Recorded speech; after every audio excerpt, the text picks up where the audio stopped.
Shannon, is Suh in Rodgers' head? No, both guys will come to play. Aaron Rodgers has been to a Super Bowl. This is as close as Ndamukong Suh is. No, he went to the. Did he go? Was he on that team? With the Rams. So Skip, look. These opportunities don't come very often, and so this is what I know. Being a talker, Skip, as you get to the playoffs and the further you get along, the less talking you do. You're super focused because during the regular season, Skip, we lose a game, you get into a chirp, and guess what? We play next Sunday, and then we're gonna play next Sunday, or we might play the Monday. This is finite. This is final. You lose this game, you're going home. Everybody will be super locked in. There's a history, Skip. Remember, Suh started his career at Detroit. Yep. Aaron been in Green Bay his entire career, and the calf stomp. If I'm not mistaken, I think he got suspended for that. Didn't Suh get suspended or fined? He got suspended for the first one. Right, and so there is a history there. I don't think he's in there. And I think Aaron was saying, look, at the age we are, man, we're too old to be having this kind of beef, man. At the end of the game, let's get together. Or that's what he was thinking. Or that's what maybe he thought Suh was implying. They had maybe had a little conversation before what transpired at the roughing the passer and the sack at the end of the game. So maybe Aaron thought something got, and he said it, something got lost in translation. Well, there's nothing to be lost in translation. This is for an opportunity to go to the Super Bowl. Nothing else need to be said. You don't have to be best friends. And sometimes, Skip, look, for me, if things get said, hey, bro, hey, sorry about that. Got to let man later for you. Okay, cool, I'm done with it. I ain't finna keep begging you. Hey, I'm sorry I said what I said and keep begging about it so you can forgive me. I tried to apologize. You didn't accept it. I'm moving on, whether you are or not. So I don't think he's in Aaron's head. Aaron wanted to like, look, at 30, Aaron, 37, Suh's probably at least 33, 34, 30. He just turned 34 in January. So, I mean, early January. Right. Yep. So he's like, hey, but no, Skip, this is, you can tell Aaron is like locked in, Skip. He's like, yeah, I don't think there'll be a whole lot of conversation because normally, Skip, if you notice when he's on this show, he's really comfortable. You can see how he sits, Skip. He always sitting back and he just, you ask him a question, not only will he answer the question, but he'll expand on it. This is like, I don't think there'll be a whole lot of conversation going on in this game. He's super focused. He's super locked in. He's ready to go. And I want my 3 cases. As a matter of fact, I want another case just for this. 4. Good. 4 cases. Done. I got 7 points for 4 cases. Yeah, you correct? sure do. You sure do. Thank you very much. And on top of that, I've got Ndamukong Suh in Aaron Rodgers' head. I believe that Suh has been in his head for about 10 years, going back to those early days in Detroit. I remind everybody, Suh was the 2nd overall pick in 2010. Just for the quick record here, I warned everybody, just because I'm a University of Oklahoma fan, it's not that I always loved the quarterback. And I said Sam Bradford was going to be a problem in pro football. I said, do not take him Rams. And what happened? He's long gone from football, and Suh is still going strong as he just turns 34 in his 11th season. He's not what he once was, Skip, but he's still a very, very solid defensive player. Can play the run, can get after your quarterback a little bit. I believe he is real close to what he used to be. He is the ultimate run stuffer, and he will get after quarterbacks when you sort of least expect it because he rushes from the inside, obviously. And he really got after Aaron back on October 18th at Tampa. Remember, Aaron went down 4 times in that game. Final score 38-10, Tampa. Right. And that was by far the most Aaron has been gotten after all year long. Right. So let's, as you point up, let's go back to the stomps. Let's go back to 2012 Thanksgiving Day game. And obviously Aaron's playing in the game. It's at Detroit, as it always is in the first game on Thanksgiving. And if we could see what happens, this is Evan Dietrich Smith, the guard for the Packers, and Suh just stomps him. And that cost Suh a suspension, and it should have. Yes. Okay, I'm good with that one. But then if we fast forward a couple of years to Lambeau Field, 2014, we get this one on Aaron. He just steps on his foot on the back of it. He's there with his ankle. He like, you back there? I ain't know you was back there. Oh, my ankle! I don't think it really hurt. Man, that's a 300-pound man with spikes on. You know that hurt. So that detonated a suspension, but he appealed that one, and it finally became a $70,000 fine. Right. So that cost $70,000, that little back stomp, okay? So that's what starts to get in Aaron's head because this guy is a bad you-know-what. Yeah. This guy he dirty. You know he dirty. He takes nothing from nobody, and he will play gray area football. He'll play, I'll give you that. He'll play dirty football because he doesn't care. And if Aaron thinks that he's ever going to hug it out with Suh doesn't care if he's Aaron Rodgers or Mr. Rodgers or whatever Rodgers he is. No. He does not care. If you ain't on his team, he ain't got time for you. And he will talk to you in different ways than Shannon Sharpe talks. Shannon Sharpe talked loudly. Yeah. Suh talks down in here. He gets up in your face and he talks like this. And as Suh has said many times, I got some good quotes here. You know, he says, I don't know if he likes me or not, and I don't care. I don't even need a response from him. My response is when he's getting up from the ground. That's all that I'm excited for. I like to give him a nice little loss, which I've done plenty of times. That's the ultimate goal, to get that quarterback on the ground. Mm-hmm. Okay, so we get that. So he doesn't care. And I think it really rankles Aaron Rodgers, who has some LeBron in him. I always care. They remind me a lot of each other. Obviously, in the NBA, LeBron wants to be everybody's friend. So what happened with Draymond and LeBron when Draymond got suspended, as you well remember, for Game 5 back at Golden State as they came from 3-1 down? Well, Draymond had lost his mind in Game 4, a game that they were winning handily, right? And that was at Cleveland. And he called him the B word, and then they go up the court, and they get tangled up, and Draymond kicks him in the midsection. What does he think's going to happen? Well, finally, Kiki Vandeweghe, the director of suspensions and punishment, he just said, I can't take that. That's too much because you loudly called him the B word, and then you kick him in the midsection. Hey, but Skip, remember that Draymond had 2 other incidents where I think he had kicked Steven Adams. He had. In the private, he kicked a couple of other guys. He had a track record.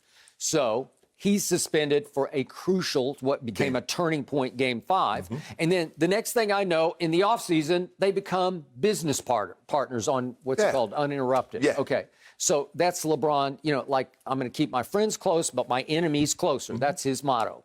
So I think that Aaron, after the game back in October, and just to remind everybody what happened, but he wanted to, as you say, bury the hatchet. And all Suh wants to do is bury the hatchet in the back of his head because that's how he operates. But just to remind everybody of what happened on October 18th. Now, it was a hot weather game. It was 88 degrees in Tampa. So it's going to be the flip side of what we're about to see up in Lambeau. But Aaron drove them quickly in the first possession for a field goal. Brady goes 3 and out. And then here they come again, an 80-yard drive in 11 plays. And Aaron scrambled from the 7-yard line and thought he had scored. And then what did he do when he thought he had scored? If we could see did the McCringleberry. He thinks he's in. They actually ruled him down at the 1. And he does the Hingle McCringleberry. Thank you, Key and Peele, for that. And he does it, and Suh sees it, and Suh's not happy about it. So, again, then Aaron Jones scores on the next play because it was just like a half yard. So now it's 10-0. And then what happens? Brady goes 7 and out. The next time, they get the ball back. So it's first and 10 at their 20, but then they get it to third and 10 at their 22 is where it is. And he throws an out route to Devontae, and Jamel Dean jumps it and takes it 32 yards to the house. Here we go, little out route, Jamel Dean. That was maybe the most shocking play of the year in the NFL to me. I just didn't see that one coming because Aaron just doesn't throw many interceptions, especially of that variety. Okay, so then they get the ball right back, and it becomes 3rd and 3 at the 32. And what happens? He goes to the other side to Devontae, and Mike Edwards, the second-year safety, it's a ball that gets tipped, but he comes up with it, and he almost houses it. He goes 37 yards down to the 2, and all of a sudden it's back to 14-10 Tampa on the way to a rout. So the next 8 times that Aaron Rodgers has the football, they go 7 times punt, but the other time was at the end of the half. And if we could see what happened in this one, there are 2 plays right at the end of the half. The first one is what's called unnecessary roughness or roughing the passer, where Suh just knocks him down, okay? But it was also called grounding, so it was offsetting penalties, but Suh just knocks Aaron down. And you don't think he got a big kick out of that one? Of course he did. And talked to Aaron about that one. And then here's the end of the half, That's the last play of the half when they just kneeled out the clock after that one, just let the clock run out. And Suh sacked him. And Suh is giving him hell on this one. Yeah. Them big D linemen, Skip, you done made me run all the way over here. I'm going to push you. I ain't finna run over here and run by you. Okay, so I'm sure he's talking Hingle McCringleberry on that one, too. And I wish Suh had done the McCringleberry. Come on, him. man. Okay. Yeah, that would have really made me happy. Okay, now we get to what you talked about. So after the game, Aaron Rodgers says that this is on that same show that we just saw, the Pat McAfee show. Okay, so this is 2 days after the game. He's talking about how I thought we were going to have a conversation after the game. I have no idea how Aaron got that in his head. Skip, like I said, I think before all this transpired, there might have been some communication between Aaron and Suh that led him, because he's like, something got lost, because it seemed like they had a conversation. No matter how brief it was, Aaron was thinking one thing, well, you know, at the end of the game winding down, hey, man, you know what? Okay, this is how he put it in the context. He said, hey, I'm old, you're old, let's talk some things out. Like, we've been doing this for 10 years. Right. Let's, as he said, bury the hatchet. Right. Okay, you did this for a long time. You know and I know that after football games, especially when an undefeated team has just lost 38-10, right, you're probably not going to have a conversation on the field after the game of that magnitude. Right. That's a sit down. That's at least a phone call conversation. It's probably better off-season conversation where you see him at an event, a golf tournament or something, and you can go have a beer. I don't know. Right? Right. And the odds of, he said, I don't know what happened. I couldn't find him after the game. You couldn't find him after the game? What hatchet were you going to bury? How long on the field after the game? Obviously, during a pandemic, that's the first issue. But what are you going to talk through with an enemy of yours that's going to help bury that hatchet? Seriously. Well, like I said, Skip, I think maybe at some point in time that Aaron had a brief conversation. Hey, Suh, what's going on? Blah, blah, blah. Hey, maybe, I don't know. Skip, I don't know. I mean, quarterbacks having a conversation and defensive players having a conversation, I don't get it. Skip, let me tell you. I went through a very similar situation with a very good friend of mine. We used to work out together. We used to hang out together, Derek Thomas. And some incident happened on the Monday night. By the way, for those who don't remember, he was a great player. He was a great player. No, very few people have been able to bend the corner like DT. Yep. And some things were said and some things transpired. And he played for the Chiefs. He played for the Chiefs, our division rival. At that point in time, Skip, John didn't play. We were undefeated. Bubby Brister came in and we ended up beating him, I think, 30 to nothing, something like that. But late in the ball game, some things got said and some personal fouls started happening. And, I was thinking about, say, you know what, Shannon? You didn't have to do what you did. Things could have been handled a different way. So they're going to come play us in about 2 weeks, 3 weeks, Skip. I said, I didn't reach out to him or anything. They're stretching on the field. I run up to him. He's standing up. I put my arms around him. I say, DT, said what I said. He didn't want any parts of it. But, Skip, I had made my peace. That's all I could do. The part that I hate the most, 2 months later, got a car accident, paralyzed, and a month after that, he was gone. But Skip, that's all I can do.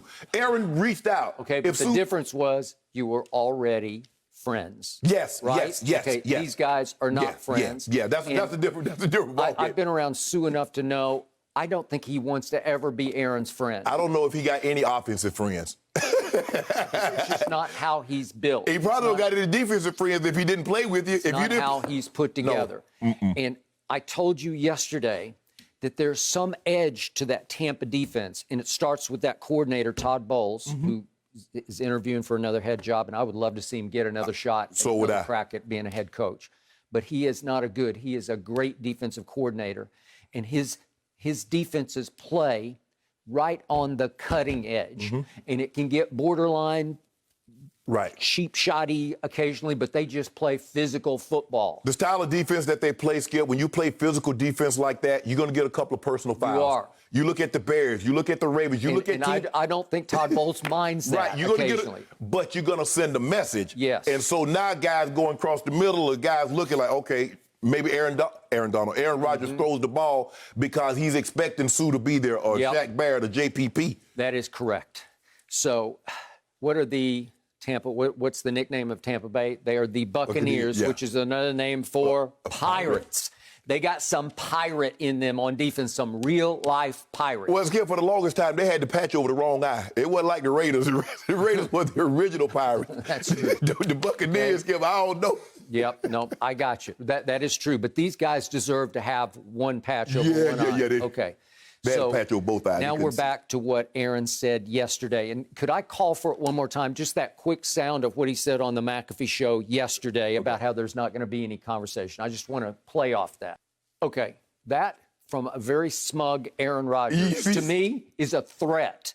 That is a virtual guarantee between the lines of we're going to be so in charge in this game that he's not going to be able to talk. Because if it's a close game, trust me, to the bitter end, Suh will be in his ear the whole time. As soon as he gets near him, he will be talking in his ear.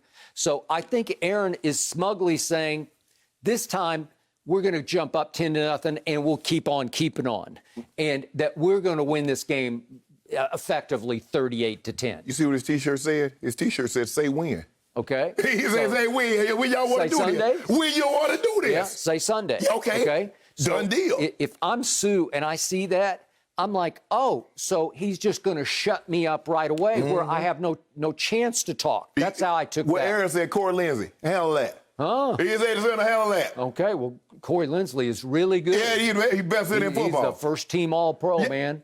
Handle that. That's my lightweight. Handle that. Okay. O-line, do what y'all do. Well, can he handle that? Yep. By the way, I think Vita Vea just came off IR, and I think he's going to be able to play. He's the other huge run stuffer. Huge. So I'm not sure he's going to see action this week, but if they did get to 2 weeks from Sunday, I think he would see action. But again, he's going to be back. They got McClendon from the Jets. They got other run stuffers in the middle of that line, and they've been #1 against the run all year. But those guys can also occasionally get loose in Aaron Rodgers' face, which will be the key to this game. Yes. Suh versus Rodgers will be a key. And I think Rodgers just sort of laid down the verbal gauntlet of, I don't think there's going to be any conversation because there's not going to be any need for conversation. We ain't got nothing to talk about. I already tried to. I brought out the olive branch. Yep. You snapped it, so that we done with that. We so passed. we're done. We passed that now. I ain't got nothing to talk about. Really? I'm gonna be about it. So, are you guaranteeing we're going to see some more Hingle McCringleberry when Aaron scores? I got a feeling. Do you got a feeling? Or might he bring back the belt? Oh, he might be double checking it. He might be discount double checking, right? He might be going Chevy Jet belt. And you know he used to do the old pump. Yep. They don't tell So we would get it all? He made all of it. Well, I mean, he's going to be enough touchdowns, so he'll have enough celebration. He should dust off the whole repertoire because it's been a long time. It's been 10 years since he's been to a Super Bowl. Double check is 7. Yeah. Pump 14. Then McCringleberry 21. Yeah. Okay. Yeah. Suh, are you watching? Okay, Suh, you watching? Suh. This game going to stay hype. What's the weather going to be like? It's supposed to be a low of 20 with snow showers. So it's not going to be like freezing cold. It's not going to be below 0. It's not going to be the ice bowl. It is to them, but except Brady. It will probably be snowing during the game. Those kind of snow showers that's close to that rainy snow, you know, that sort of wet snow. Yep. Ooh, that's what Aaron Rodgers loves. Yeah. That's what he also loves that weather? That sounds like Tom Brady weather to me. But what about Mike Evans? What about Chris Godwin? They love that weather? Huh? Did they love that weather? They're going to have to just go along for a new ride. Leonard Fournette and Rojo, they love that weather? Maybe. Thank you for watching. You can subscribe here to get the latest from the show, and be sure to check out more of the best clips from Undisputed, or go watch a few other segments from our other shows on FS1.